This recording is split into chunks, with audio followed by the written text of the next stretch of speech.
right, that is a willow leaf. I'm right behind you. And worm. It's kind of old reliable for us. There we go. Nice. Good job. Ring the dinner bell for trout, kokanee, and landlocked kings with Kellogg's Willow Leaf Dodgers. Available in mini and magnum sizes at fishhuntshoot.com. Get yours today. Howdy guys, Kellogg here. It's time to talk trout trolling tactics and my hands are full of lures. When it comes to dialing in a trout bite, very often what we're playing with, the variables we're playing with, are flash and vibration. And man, I've been guiding every day this spring for the past 2 months pretty much. And those are two factors that I've played with a whole lot. And there's a third factor that I don't think we play with enough. Now, some days your spoon or, your fly or whatever, in this case, here's a broken back trigger spoon, your lure by itself, trolled naked, will produce enough flash and vibration to draw the fish in, get them to strike, and close the deal, okay? Other days, it seems like we'll do better if we add flash and vibration. If we're at a big open water impoundment like Shasta or, Folsom, Don Pedro, we'll often run something like this 6-inch Fisheye Pro, puts out a ton of vibration. It's a big, hard thumping blade. It puts out a lot of flash. You can see that probably flashing at the camera right there. It pulls fish in from a long distance. If we're running a lure that has action, we'll run that lure anywhere from 2 feet to about 40 inches behind a blade like this. If we're pulling something that doesn't have action, like a tube or something like that, the rule of thumb is we'll put it 2 to 3 blade lengths behind the blade. This is a 6-inch blade, so we'll run it anywhere from 12 to 18 inches back. It's going to impart action to that lure or that offering that has no action, and very often we'll catch fish on that. Now, if that's too much flash, maybe we're fishing a small lake, or maybe we're just fishing at a time when the fish aren't super aggressive, and that amount of flash and vibration proves to be too much. And when it's too much, you're not catching fish, okay? So then you want to kind of back off on the amount of flash and vibration that you're imparting, and maybe you'll break out something like my mini willow leaf dodger, something like that there. Or for a different type of vibration and more limited flash, maybe you'll bust out something like that right there, a turbo flasher. And you'll run this, again, if you're running a lure that has action, you'll put that lure, 24 to 40 inches behind the attractor.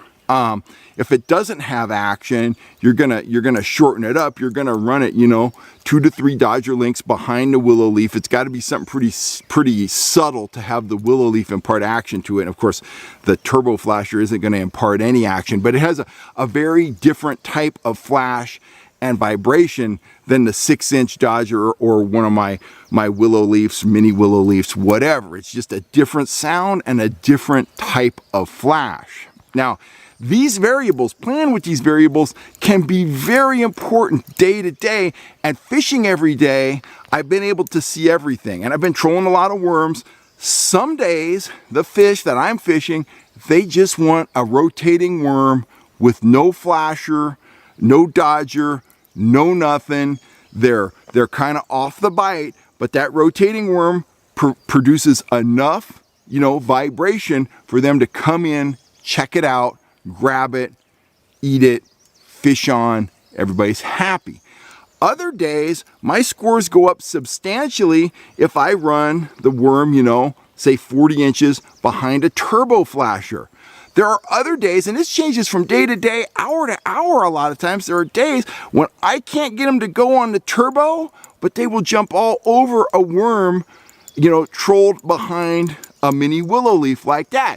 It's all about showing them different recipes, different levels of flash and vibration, and determining what they want on any given day. Once you've located some fish, then you can experiment with them, you can play with them, and you can figure out what works fairly quickly, okay?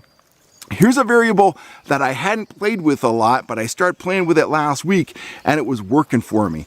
I was having limited success on a naked worm, but I was also having limited success with the turbo and the willow leaf. Well, I started playing with leader length. And there was one day in particular when I only had 2 fish at like 10 o'clock. And I ended up with just short of limits that day. I think I ended up with 11 or 12 fish for 3 guys. And the thing that put the fish in the boat was running a turbo flasher with a full 6 feet of leader behind it. They wouldn't hit the naked worm very well. They wouldn't look at a worm behind the willow leaf, but if I scoped that leader out behind a turbo to about 6 feet, we started hooking fish, and it was a very subtle bite. We were on the downrigger. I'd see them playing with it on a downrigger, and what I'd do, I'd just pop it out of the clip and just hold the rod, and as that rig, rose through the water column, the trout would follow it, and they would keep hitting it, and once the turbo leveled out behind the boat and the fish found themselves in warmer water up near the surface, they would often commit and you would see them take the worm fish on. So the leader length is really the third variable you want to play with. Flash, vibration, and leader length. I usually start out trolling naked in the morning. I'll start out with a naked spoon, something like that. I'll add blades and flashers as I need to, but remember, you're playing with different levels of flash, different levels of vibration, kind of taking the trout's temperature on any given day, but the third factor you can play with is leader length. A lot of times it doesn't matter, but sometimes it matters a lot. So just trying to give you, guys some ideas of what to do out on the water when you're scratching your head. Typically, you don't want to make radical changes to your gear. You don't want to go from a threaded worm to a 7-inch Rapala, okay? You're trying to do subtle changes, and we found, because we're out on the water every day, I've learned a ton about trout fishing, and we found that very subtle changes can make a big difference in the amount of bites you're getting and the amount of fish you're hooking. One of those is leader length behind an attractor. Another one is the depth you're trolling at. Sometimes we'll adjust our depth by no more than 3 feet, and it's like you turn on a light switch. You'll drop your offering down 3 feet or raise it up 3 feet. You'll instantly be into the fish, and you might have been trolling for 35 minutes before without a bite. Now the question is, did they just start biting, or was it that change that made them bite? And we've been out there enough this spring that Wes and I, we've kind of determined that very often those small changes, those small variations will trigger a bite. They'll trigger good fishing. So remember, when you're out on the water, okay, make very incremental changes to your gear. Get out there in the morning, start fast and aggressive, take their temperature, locate some fish, then start playing with the amount of flash, vibration, and leader length along with small, changes in the depth of your offerings. Be methodical, stay in the game, work those little differences, and very often you're going to find a recipe for success. And when you're seeing guys around you that are catching fish but they're having mediocre results, those little tweaks will often take you from having a fair day to a very good day. Anyway, there's a lot for you guys to think about there. Wes and I think about it all the time when we're back in camp at night, when we've been guiding all day. We discuss all this stuff, we bounce ideas off each other, we talk about what we saw, we write it down in our fishing logs, and I gotta tell you, there is no better classroom than the trout lake itself, because when you're out there, the more you fish, the more you learn.